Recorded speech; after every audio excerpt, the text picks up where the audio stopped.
me do that. Let me get that. So this is going to be, we will do let's make sure I've got everything going. I'm recording. Well, everybody that's out there, welcome behind the scenes. Michael is busy today, so it's going to be just me talking with Meeky. And that is how I say your name, I hope. Is it Meeky? Yeah. Okay. Yes. Excellent. I'm not always want to check because sometimes it's a little bit off. The way we do it is this is just going to be, we do it very conversational, just, let things go as they do. I'll do an introduction I'll start the podcast. I'll do an introduction of myself. I'll toss it over to you to introduce yourself. Okay. And from there, we will dive right in. Out of the whatever it is, 100 plus people we've interviewed, every time, I think except for once, like the introduction started the interview right there. Whatever I had for notes, whatever I had for questions, they just all got thrown out. It's like, oh, wow, that's really cool. Let's talk about that. So that's how we're going to go, probably how we're going to go today as well. It is a technology, the audience is technology focused. They're pretty much, we think of as developers that have gotten into the middle, mid, I guess even like entry level, mid level, maybe up even to senior level. Mm-hmm. Usually they've got some sort of, they're problem solvers. So they have some sort of an entrepreneurial side to them. So we talk business as well as technology and how to solve problems, however that may be. Okay. Let's see, we'll run about an hour. It ends up being 2 episodes. We'll end up splitting it because we try to keep it to, 20, 25-minute episodes. And we split and sort of we don't have a hard split while we're talking to you. We'll just do it based on conversation on topics. And then that's how they'll come out. Probably be posting around, I think, mid to late February, I think is when we'll have these out. This is video as well. And because we do it, we have a YouTube channel we do this on as well, which is the clicked record, as I said beforehand. And we do we sort of have like a green room beforehand. And then afterwards, we usually do like a bonus material of some sort, which will be, usually it's something along the lines of like, hey, what's a parting thought that you have for audience? And I'll also get all your, give you a chance to give your links and connections and how best to reach out to you. And we'll have that, obviously, as everybody says, in the show notes as well afterwards. Any questions from you while I step back here and get my tea real quick? No, I think we'll roll in. Okay. Yeah, I just changed my camera, so hopefully it's not too I'm just no, you look great. Not too blurry. Nothing like that. Good level of audio. And 1 second as I throw this in there. Do that. Just in case I need to refresh my throat as we're talking through this. Yeah, I've been like drinking water. I forgot my coffee this morning. I'll drink it afterwards. Yeah, I'm on my decaf now. So I've had more than my share of caffeinated. So, and here we go. And I'm going to dive right in. Make sure I got everything. Does that look like? Yeah, I'll get my head centered right and all that kind of good stuff. And get that over here. And we're going to give him for his video. 3, 2, 1.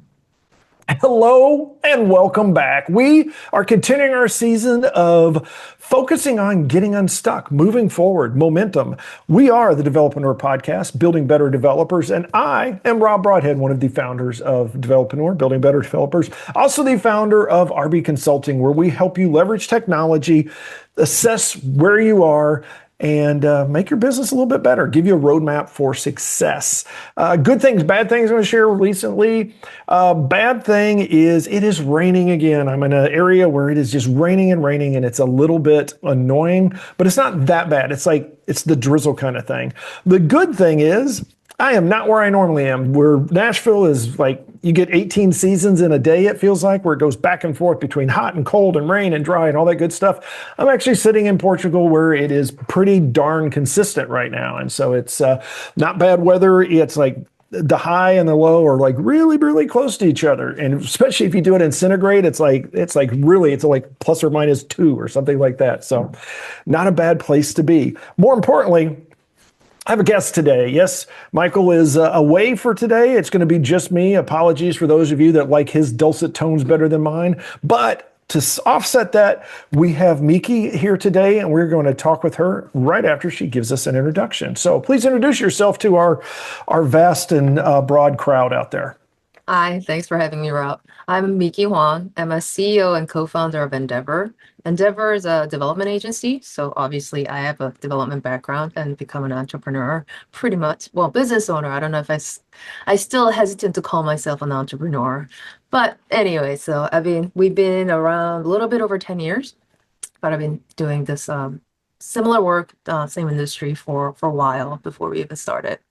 So that's a short introduction, and then we can probably dive into more details around like how we came about and whatnots.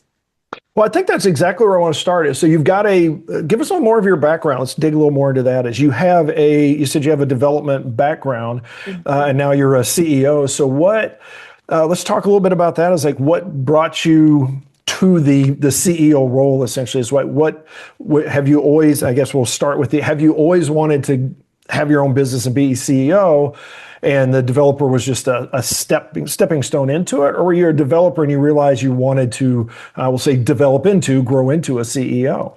I think it's more latter because like I always kind of jokingly, but it's somewhat true that everything's everything happened by accident and it kind of leading into took the opportunities to take to the next step, and that led me to where I am right now. I feel like I have engineering background, so I went to engineering school. I mean, I majored in engineering school. I didn't go to engineering school. I went to UVA and did this program. I didn't do computer science, but I had to take pretty much all the computer science for my degree. So I had a systems and information engineering. I thought I was going to business work, so I do the double like a minor in different things just to kind of like get to it. But I didn't really know, as you know, in college, you don't really know what you're gonna be. You're just learning as much as you can. But I started with a more corporate, bigger company as a consultant. But first, I was at Accenture, and when my first role accidentally was one of the development role, so I had to dug into more like actual programming. I have to build a software. So I was like building some tech software, so more involved than I initially thought. But it actually made sense because when you're in college, computer science, it's more theory based. But it clicked when I start working and I was actually building things. So I was enjoying it more. So after a few years there, I ended up going to a startup just wanting to learn more on actual software development. And then I went into the web development pretty much from the software development, but I was still doing more like a Microsoft, very strong type language. So I was in that world, Java or those words. And I realized that, well, actually, that was during the time, like economy and all this thing. So I got laid off from that company, so the startup. But initially, I was traumatized, but it actually led me to a next opportunity. I ended up going into a media company, Hearst, and I started to get more exposure to open source, CMS, and those kind of different type. It was very different from what I had experienced, but it was also liberating at the same time. So I wanted to learn more about it. It's like I started in that world, and I was in New York City. I was pretty much living in New York City for a while, and then that area for a long time.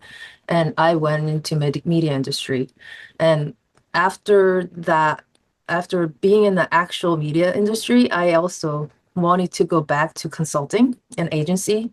Um, the cycle because it's faster and you learn a lot and you just kind of experience a bunch of different companies and projects, and it's less, I felt like you're not putting yourself into one project for a long time. And I was always really up for learning new things, experimenting new things, learning different culture and learning different languages. Those were my big thing at the time. So I went into like a smaller agency, and it's like, you know how agencies are, it's fast and you learn a lot. And then there's a lot of smart people. And then like you get into experience a bunch of different companies. And that's where I met my co-founder, actually. He was my boss's boss, actually. So he left around the time that I already gave notice that I was about thinking about leaving because I wanted to figure out the next thing. And I didn't have anything in mind when I left the company. So I ended up doing some small freelance work with him after he left. And when we're working together, we realized that we really think very similarly, work very similarly, and then our visions were very similar. So with that, we're like, why don't we start a company? So we ended up starting a company, and then after 10 plus years later, we're still together working on similar things. But yeah, so like my path is just kind of went. It's more like I wanted to learn more, and I was like I wanted to explore more. That led to this. I wasn't really trying to be, oh, I'm gonna be a business owner, I'm gonna be an entrepreneur. And if I think about it now, I probably was like were able to do a lot more because I didn't know what I was getting into. So, but I grew more. I still feel like I'm learning so much as an entrepreneur because like it's always new things that you're learning with different like employees or clients or whatever. So yeah, that's a kind of long description of how I evolved from developer to a business owner. Yeah, it was long, but it's a path that sounds very familiar. I have somewhat similar in the ways that I went through. I actually started. It wasn't Accenture, it was actually Anderson Consulting back when I Yeah. was with them. It was that far ago, but same kind of thing. Started with a big company, got into a smaller company, a small, sort of a boutique consulting. I guess they weren't boutique at the time, but there was a smaller consulting company, and then a lot of went through some startups and things like that. And so I think that leads to one of the things that I feel has really helped me as a business owner, as a leader. I don't use CEO as my title. I don't feel like I'm big enough yet, or whatever. My company isn't, but essentially that kind of role. How do you? I've always thought that the startup experience did a lot to help me more than like an MBA or things like that. How do you? Because you did mention that as you said that it's sort of you didn't know what you're getting into, but you're always having to learn. Is looking back as how much do you see what you know now and what you, especially in the last 10 years as you've been running a company, how much can you sort of look back to some of those trials and those challenges when you were trying to just sort of scramble and get things done with a small company that have helped you become who you are today? A lot. It's like, yes, it's like I think almost everything too, because I was lucky enough that I have a co-founder who had a lot of experience already because he was a partner of the whole practice. So he knew a lot more, and I was learning through some of the things that you don't consider. Like, even though I was in the management role, it's not like owning a company. Like you're still within the company, and you're under whoever was like actually the owners or whatever co-founders. You don't get into all those details about various things that you have to consider as a business owner.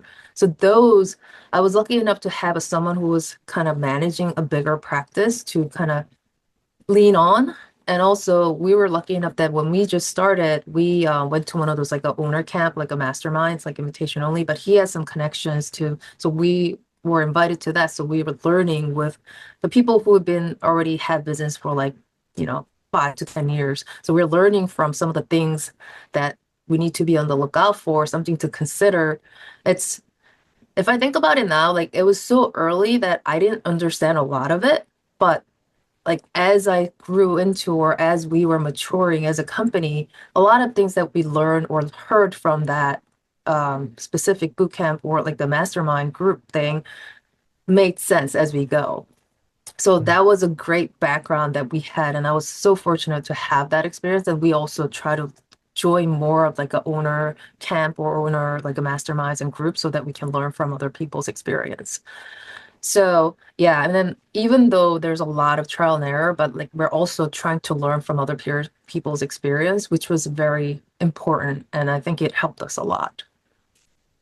And I think that's something a lot of people, there's even, the imposter syndrome people sort of run into where they're like, I didn't know all of this. I was just sort of figuring it out as I went. It was, I had a challenge of the day and I figured it out and I solved it. And it seems like that's definitely par for the course. It's like, we don't know it. We haven't done it before. So the first time we do it, we learn it. And is there, I'm glad you pointed out the mastermind because I'm always wondering, like, what are some of the things that that you can point to say, these are things I did that I'm really glad I did, that this really helped me, as I got through those growing pains and those initial struggles? I think masterminds is one of them because I joined more groups actually lately. Would probably post COVID-ish because I forgot about it because like you when you're really deep in business, sometimes you don't have any other time than focusing on business. But I think during COVID was one of those times that like you kind of look back and like maybe I should join some of different groups and learn from other entrepreneurs or business owners. So I start learning, joining. I think the first one I joined was YEC, it was just Young Entrepreneur Council. I think I forgot the actual name of it. It was very different because energy was just so different because everyone's like younger business owners and they're pretty successful. They have a threshold to get in, but the one thing I realized that everyone there wanted to grow together. It's like it wasn't more like a competitive, like, I'm just gonna be like, competitor. I don't want to share anything. It's more like share and let's get growing together. Let's make both of our companies like grow. It was so much of that energy. So I learned so much from them and some of the different things, like even like a little things like how do you want to manage like your employees or benefits and all those things. And you'll share and they'll be very transparent about how they run their business. And they're not all agencies, but they're different types of companies too. So it was very refreshing and very motivating to be around those people. And you get you absorb those energies and you actually that's like one of the things that you make you run more, I feel like. So that was a great experience. And once I had that, I was like, I'm trying to make sure that I join the groups that people are very open to grow together and share their experiences. So that was one of the things like I remember someone asked me about that question, like if you had to do one thing differently, what would that be? I was like, I'll probably join one of these groups earlier than later.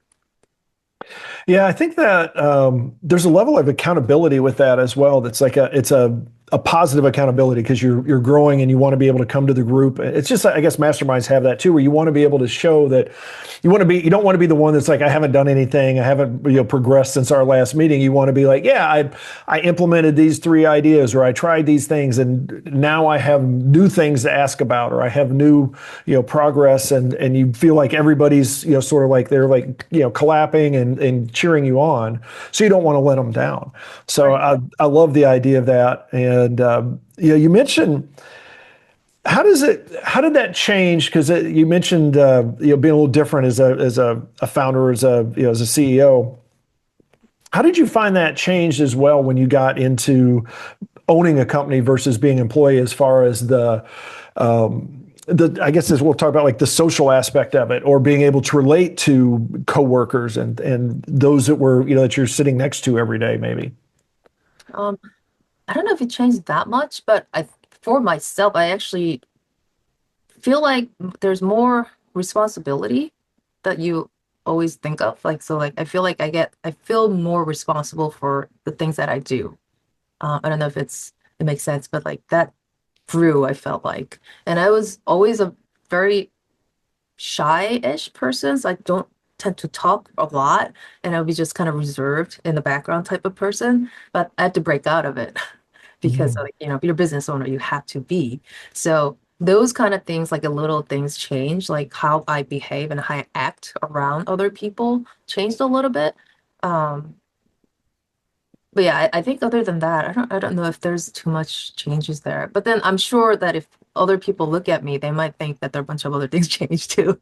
But I might just not recognize it. But it's also kind of naturally grew into the role because like, when you're in just like a manager or management role in different company, you still feel like it's not perfectly like it's not you're not the only one that's responsible for something. Mhm. That's so when you're a business owner, you feel like I had to make sure this is my responsibility. There's like a little bit of change that kind of gave you uh, different mindsets, I feel like. hmm Yeah, definitely. I see that a lot when as we talk to people that are owners, especially. And this is sort of the next question is: now, did those have switched from where it's like a side hustle or something like that, and then turning it into a real business? Now, is this something that did you guys start out initially just like, okay, we're going to have a business together, or did you have something that you sort of were working on the side as you guys were talking through this, and then sort of grew into a business? No, we started it right away because like it was more like because we both quit, so we're thinking about the next things already. But I think I don't know if he was. I think he like my coworker, co-founder. He probably had it in mind, but I didn't think about starting a business. But since we were partnering, we just started right away, and then just kind of started with a S corp and started as a business. So how did that conversation go down? I'm really curious. Like, so did he just sort of say, "Hey, let's start a business," or how did that conversation evolve? That was interesting because it felt ex accidental because we were doing the project. So it was more like one of the clients that he already had, and I was working in that project. And we realized that it's like it was very I worked with him once before from the previous company, but not we didn't really overlap that much after. But when I was working with him, I didn't know. I always had a very high respect for him because he's very technical, but he's also very approachable for even for the people who were interns. So I always thought that was kind of cool character for the person who was in that level.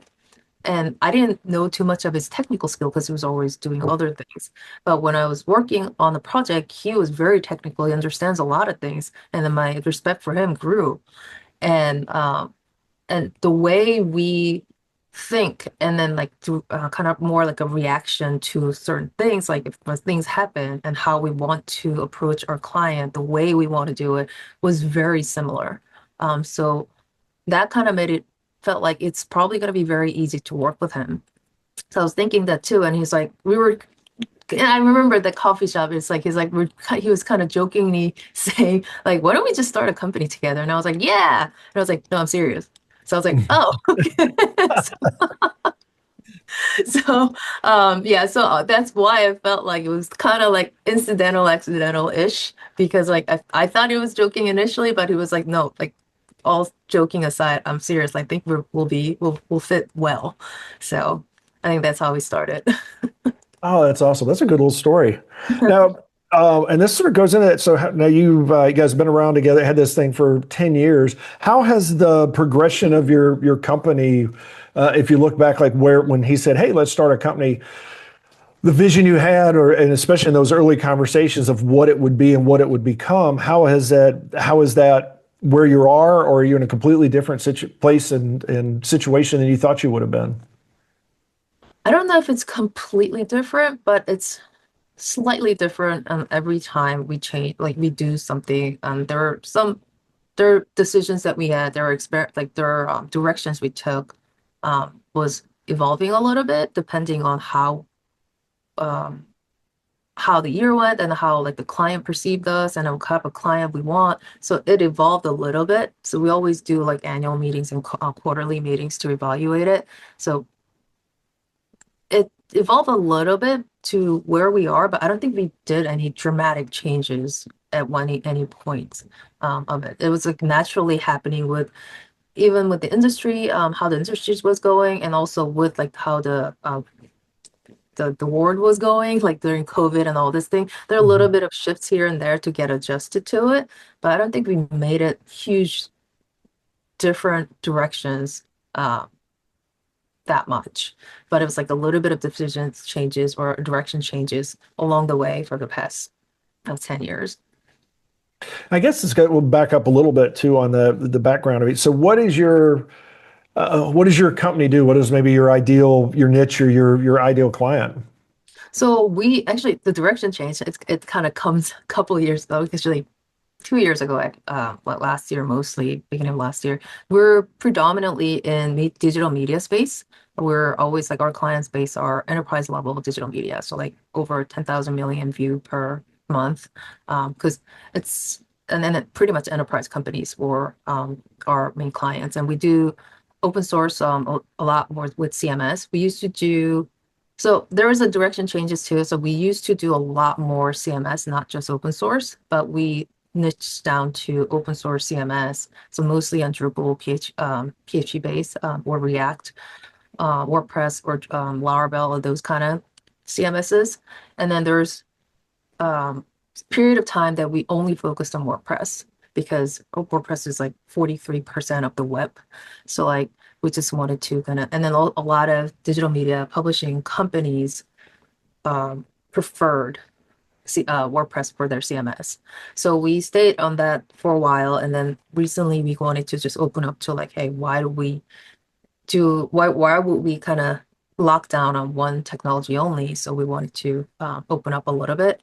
And with the industry, we wanted to bring our experience as a digital publishing space into outdoor brands. So like they have some e-commerce and whatnot, because everyone has their platform to work as their like a marketing platform. So we can probably bring in our experience from dealing with high traffic digital media company, the CMS experience into them. So like that's the direction that we changed recently to see if that will be a good fit for them. And that is where we're going to pause for now. We're going to come back. Don't worry, we are not done with Meeky. We're going to come back on episode 2 and continue this conversation. And there's like, we don't get too deep into AI this time. Yes, you're welcome. We're not going to spend too much time on that. We do like, brush up against a little bit, but not too much. And there's definitely one of those, if you are just listening and you're not out there watching this, then it will be worth it very much so to hang out and check us out because of the bonus material.